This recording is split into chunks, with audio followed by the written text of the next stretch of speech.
안녕하세요. 작은 과일 가게를 운영 중인 30대 여성입니다. 처음부터 사업을 했던 건 아닌데 남편과 어머님이 이렇게 제 인생을 바꾸어 놓았네요. 후회는 없어요. 이 일을 시작하지 않았다면 지금도 하루하루 남편과 부딪혀가며 스트레스 받아가며 그렇게 살았을 것 같거든요. 그러니 그런 생각을 하면 지금 저에게 주어진 이 시간에 감사할 뿐이지요. 님이라는 글자에 점 하나만 찍으면 남이라더니 어쩌면 노래 가사도 그렇게 잘 썼는지 살다 보니 저에게도 남편은 더 이상 님이 아니라 남보다도 못한 사람이 되었어요. 하지만 편의상 일단은 남편이라고 부르겠습니다. 남편하고는 지인의 소개로 만났어요. 남편 쪽에서 먼저 결혼을 전제로 한 여자를 소개받고 싶어 했고 그 이야기를 전해 들은 제 지인이 다리를 놔준 거였죠. 저도 결혼 생각이 아예 없던 것은 아니기도 했고요. 그래서 싫은데 억지로 나간 자리였다 그렇게 말은 못하겠습니다. 못 이긴 척 나간 자리였다고 설명하면 적당하겠네요. 소개팅을 처음 해보는 건 아니었지만 그래도 예전과는 달리 이번엔 결혼 전제였으니 긴장 아닌 긴장이 되대요. 그래서 제 나름대로 평소와는 달리 화장도 좀 하고 옷도 예쁘게 차려입고 나갔어요. 그리고 약속 장소에 도착하니 누가 봐도 저만큼이나 긴장해 있는 남편이 먼저 도착해 저를 기다리고 있었죠. 이후로 서로 어색하게 인사를 나누고 남편의 주도로 대화가 이어졌는데 이혼한 마당에 이런 이야기를 하기도 좀 우습지만 시간이 어떻게 흘렀는지도 모를 만큼 말이 잘 통했어요. 그래서 커피까지 마시고도 서로 아쉬워 헤어지지 못하고 맥주 한잔 하자며 장소를 옮겼고 3일 만에 두 번째 만남을 가졌죠. 이후로 저희는 정말 말 그대로 서로에게 불이 붙어 2주 만에 정식으로 사귀는 사이가 되었습니다. 나이 30이 넘어 결혼을 전제로 한 만남이다 보니 저희는 연애 시작부터 서로에 대해서 뿐만 아니라 서로의 가족이나 직장에 관해서도 많은 이야기를 나눴어요. 사실 친구들을 보니까 연애할 땐 서로 좋아서 서로만 생각하다가 결혼을 앞두고 이런저런 조건이 맞지 않아 헤어지는 경우가 종종 있었기에 저는 그런 실수는 하지 말아야지 싶었거든요. 그리고 그렇게 알게 된 게 일단 남편의 경우 부모님 두 분 다 당시 60대 초반으로 아버님은 회사를 다니신다 했고 어머님은 전업주부라고 했습니다. 그리고 밑으로는 3살 어린 여동생이 있다고 했죠. 듣기에는 정말이지 지극히 평범한 가정이었어요. 또한 남편이 말하길 자기 부모님은 노후 준비가 다 되어 계시다며 자기는 전혀 신경 쓸 게 없다고 했으니 결혼 상대로는 대단히 좋을 것도 아니었지만 그렇다고 딱히 걱정할 것도 없다 싶었달까요? 그리고 제 친정 또한 상황이 크게 다르지는 않았습니다. 친정아버지는 여전히 직장 생활을 하고 계셨고 친정어머니도 이모와 함께 반찬 가게를 하고 계셨으니까요. 노후 또한 제가 걱정할 건 하나도 없었고요. 그런데 1년 반의 연애 끝에 정식으로 결혼 이야기가 진행되면서 황당한 사실이 하나둘씩 까발려지기 시작했습니다. 시작은 아버님의 회사였어요. 당시 남편은 아버님이 모 회사의 고문 같은 역할로 계시다고 했는데 그건 정말이지 부풀린 수준이 아니라 아주 새빨간 거짓말이나 다름이 없었습니다. 아버님은 실은 지인의 사무실에서 사무보조 정도를 해주는 수준이셨는데 그마저도 지인이 나오지 않아도 된다고 하는 걸 아버님이 억지로 나가고 계시던 상황이었거든요. 하지만 남편은 그저 아버님 자존심을 지켜드리고자 살짝 뻥튀기를 한 것뿐이라며 오히려 저더러 그 정도도 이해를 못 해주냐고 적반하장으로 나오는 게 아니겠어요? 그래서 그럼 도대체 시부모님 두 분은 무슨 돈으로 생활비를 대시냐니까 그건 제가 걱정할 게 아니래요. 어쨌든 노후 준비가 되어 있는 건 사실이라며 자식들한테 손 벌리고 그러실 분들은 아니라면서 말이죠. 친정에서는 이 사실을 아시고는 솔직히 많이 황당해 하셨어요. 아버님의 직장이 문제가 아니라 남편이 어쨌든 고의로 저를 속였다는 게 문제라고 하시면서요. 하지만 나오던 결혼 이야기를 없던 일로 하고 헤어지라 말씀은 차마 못하시는 눈치셨습니다. 왜냐하면 이 일이 있기 전까지 적어도 남편과 저 두 사람만 놓고 보자면 정말 알콩달콩 예쁘게 잘 만났거든요. 싸워서 울고 짜고 하는 일도 없었고 게다가 남편이 저희 친정부모님을 뵙기 전이었음에도 불구하고 생신이면 케이크 사서 제 손에 들려보내, 명절에는 과일 보내. 나름대로 잘했던 건 사실이었으니까요. 그래서 저희 친정부모님도 비록 직접 만난 적은 없었지만 무척이나 좋게 생각하고 계셨습니다. 특히 친정아버지는 제가 결혼하면 사위를 아들이다 생각하고 잘해주시겠다며 정말 기대가 크셨고요. 그러니 실망하긴 하셨어도 헤어져라 소리는 차마 못하시는 눈치셨죠. 그리고 무엇보다도 저도 남편에게 실망한 건 사실이었지만 그렇다고 사랑하는 마음이 순식간에 사그라들진 않았으니 말이 나왔으니 말이지만 답이 그게 아닌 게 뻔히 보이는데도 잘못된 결정을 내리는 사람들 보면 사람들이 지 팔자 지가 꼰다 그러잖아요. 저도 사실 그런 사람들 중 하나였고요. 그런데 막상 저도 제가 선택을 해야 하는 입장이 되니까 머리로는 하나를 보면 열을 안다고 헤어지는 게 맞는 것 같은데 자꾸 마음은 한 번만 더 믿어볼까 그런 생각이 들대요. 그래서 결국 남편과 부부의 연을 맺었습니다. 하지만 제 선택을 후회하기까지는 정말 오랜 시간이 걸리지 않았어요. 결혼한 지 2달이 되도록 남편이 경제권을 넘겨주지 않아서 결국 작정하고 제가 따지고 들었는데 그제서야 남편이 실은 시부모님 생활비를 대드리고 있었다는 걸 털어놓았거든요. 그것도 1, 20만 원 수준이 아니라 한 달에 무려 100만 원씩이나 드리고 있었죠. 어이도 없고 황당하고 제가 이제껏 드린 걸 돌려받아 와라 그런 억지는 쓰지 않겠다. 하지만 앞으로는 그렇게 못 드린다 했어요. 그런데 남편이 자기가 드리던 걸 안 드리면 당장 시부모님은 어떻게 살라는 말이냐며 그럼 제가 모시고 살 거냐고 뻔뻔하게 나오는 게 아니겠어요? 그래서 노후 준비 다 되어 계시다고 하지 않았냐. 자식들에게 손 벌리는 분들 아니라면서 이게 말이 되냐 하니. 이제 시부모님 연세 60 좀 넘으셨는데 어떻게 벌써부터 노후 자금을 쓰라고 하냐면서 자기는 그렇게는 못한답니다. 그럼 두 분 다 제대로 된 일자리라도 알아보게 하셔라. 특히 어머님은 어디 편찮으신 것도 아닌데 왜 집에 계시냐 했더니 그 연세에 어디 가서 일을 하시냐며 저에게 못됐다 하는데 정말이지 노후 자금을 쓰기엔 너무 젊고 일을 하시기엔 너무 늙었다는 남편의 문혼일을 도무지 당해낼 수가 없었네요. 그래서 결국 저희는 결혼한 지 3달 만에 네 돈은 네 돈, 내 돈은 내 돈, 말 그대로 반반 결혼 생활을 시작하게 되었습니다. 가뜩이나 얼떨결에 신혼집도 친정에서 해주셔서 이렇게까지 결혼하는 게 맞나 긴가민가 했는데 반반 결혼 생활까지 하게 되니까 솔직히 기분이 정말 별로였어요. 하지만 여기서 끝이 아니었습니다.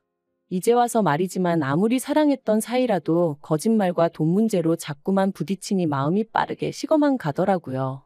그런데 정작 남편은 아무 일도 없었던 것처럼 행동을 하니 저 인간이 미친 건가 아니면 내가 못된 건가 싶어 자괴감도 심해져 갔죠. 하지만 어쨌든 이미 결혼은 했고 싸운다고 상황이 나아지면 모를까 오히려 스트레스만 더 심해져 갔으니 다른 부부들도 별반 다르지 않을 거란 나름의 위로를 하며 그렇게 결혼 생활을 이어나갔습니다. 그런데 그렇게 1년쯤 지났을까? 하루는 남편이 뜬금없이 식당을 하고 싶다대요?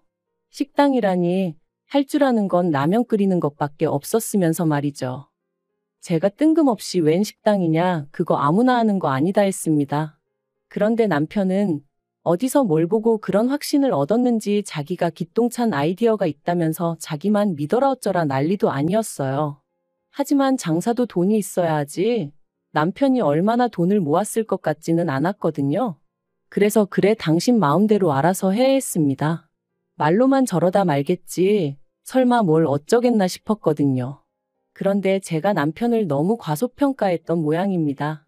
식당 이야기가 나오고 정말 2주도 안 돼서 남편이 회사에 사표를 썼다며 저한테 통보를 해왔으니까요. 아무리 반반 결혼 생활을 하고 있다지만 눈앞이 깜깜해지는 기분이었어요. 남편은 저한테 피해가는 일은 없을 거다. 오히려 제가 자기 덕을 보게 될 거다 하며 큰 소리를 뻥뻥 쳐댔지만 별 믿음도 안 갔고요. 그런데 이게 웬걸요? 회사를 관둔 지 2달 만에 남편은 보란듯이 서울 시내에 있는 식당을 인수했어요. 저도 말은 안 했지만 속으로 정말 깜짝 놀랐답니다. 그래도 원래 장사하던 가게를 인수했으니 권리금이랑 보증금이랑 못해도 몇 천은 들어갔을 것 같았는데 그 돈이 다 어디서 났나 싶기도 했고요. 하지만 알아서 괜히 골머리 썩느니 모르는 게 낫겠다 싶어서 굳이 묻지 않았죠.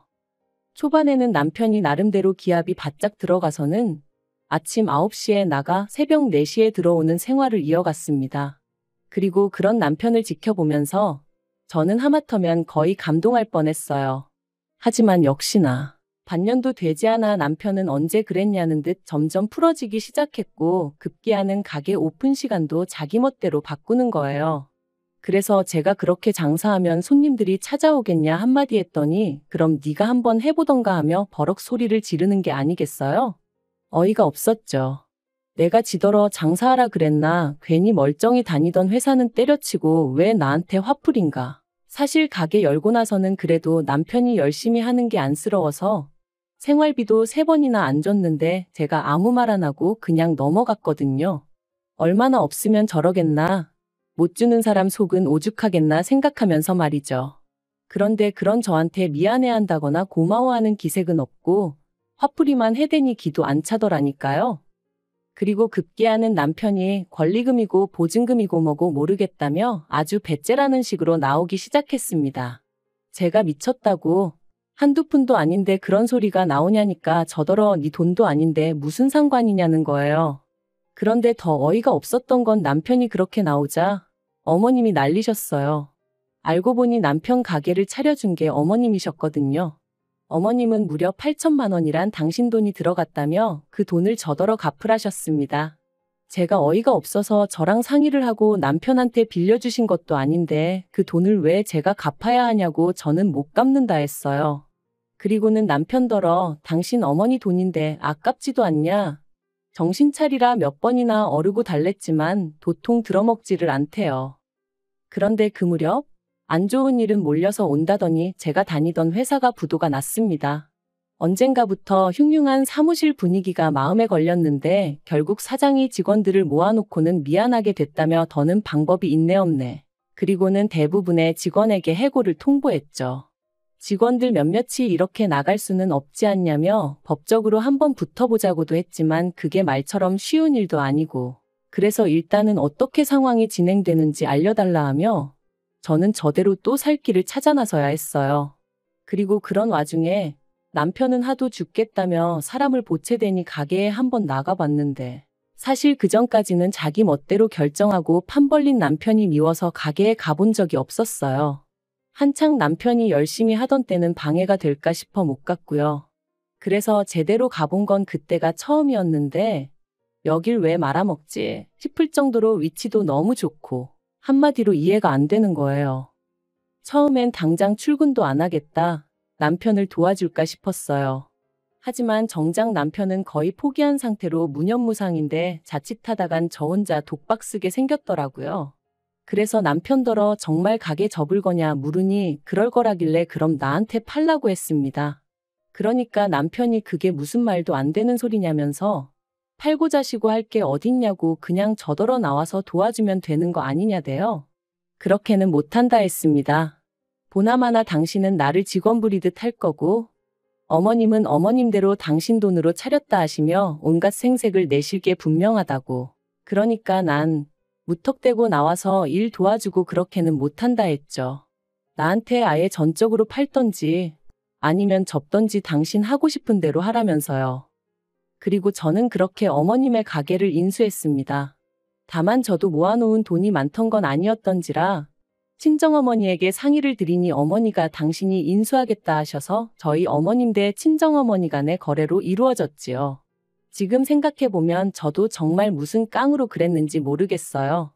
그런데 정말 가게 자리가 좋아서 조금만 신경 쓰면 잘 풀릴 것 같은 확신이 들었달까요? 그리고 나중에 듣기론 친정어머니는 어머니대로 제가 확신이 있으니 한번 밀어줘보자 싶으셨다대요. 그리고 그때부터 저는 정말 하루에 길어야 4-5시간을 자가며 가게 일에 몰두했습니다. 남편은 회사가 많은 동네니 무조건 술집을 해야 한다며 그 작은 공간에 빡빡하게 테이블을 밀어넣고 술을 팔았지만 일단 제대로 된 안주도 없지 그렇다고 술이 싼 것도 아니지. 게다가 근처에는 이미 터줏대감처럼 자리 잡고 있는 괜찮은 술집들이 너무 많았거든요. 그래서 저는 과감하게 그 공간을 과일가게로 바꾸어 버렸어요.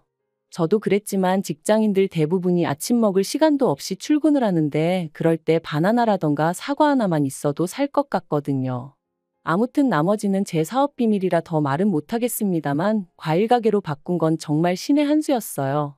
제 예상보다 훨씬 더 많은 손님들이 아침 출근길 때만이 아니라 점심때 찾아오기도 했고 또 자취하는 직장인들도 많이 찾아왔거든요. 그래서 어떤 날은 과일이 없어서 못 파는 날도 있었다니까요. 그리고 그렇게 저는 단 1년 만에 친정어머니에게 빌린 돈을 모두 갚았을 뿐만 아니라 제 차도 뽑았는데 그걸 보고 남편이 어지간히 배가 아팠던 모양입니다. 참고로 이 무렵에는 남편이 역시 공무원이 제일이라며 공무원 공부를 하고 있었고 자기가 부담해야 할 생활비도 하루 이틀 밀려주기가 일쑤였던지라 따져보면 못해도 3분의 2는 제가 부담했을 거예요. 하지만 여기까지는 그래도 어쨌든 제 남편이니 이해하고 안고 가려고 했습니다. 그런데 그런 제 마음도 모르고 하루는 어머님이 제 과일 가게에 찾아오셔서는 남편에게 다 들었다며 제 가게를 내놓으라시대요. 처음부터 자기가 제 꼼수에 넘어가 안팔 가게를 팔았다면서 말이죠. 황당하고 어이가 없어서 그게 말이 되냐 했습니다. 정당하게 값 치르고 제가 인수한 제 가게니 억지 쓰지 마시라 했고요.